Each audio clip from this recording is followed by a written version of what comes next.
أعوذ بالله من الشيطان الرجيم. وإذ قلنا ادخلوا هذه القرية فكلوا منها حيث شئتم رغدا وادخلوا الباب سجدا وقولوا حطة نغفر لكم خطاياكم وسنزيد المحسنين.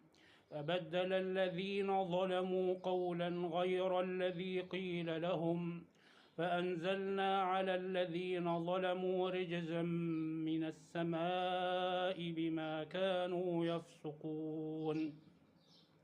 وإذ استسقى موسى لقومه فقلنا اضرب بعصاك الحجر فانفجرت منه 12 عينا قد علم كل أناس مشربهم كلوا واشربوا من رزق الله ولا تعثوا في الأرض مفسدين. وإذ قلتم يا موسى لن نصبر على طعام واحد فادع لنا ربك يخرج لنا مما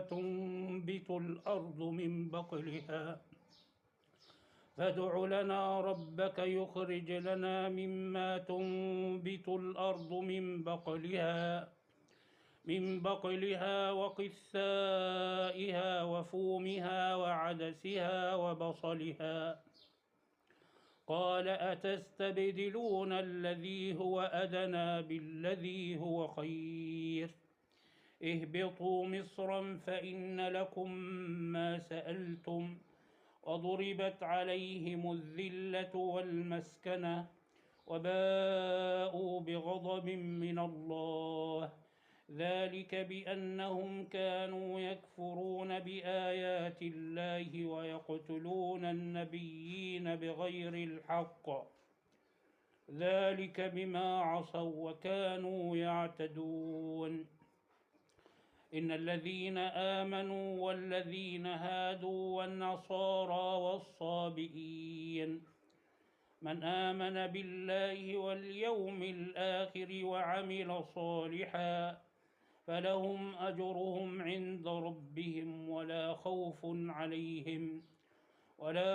عليهم ولا هم يحزنون.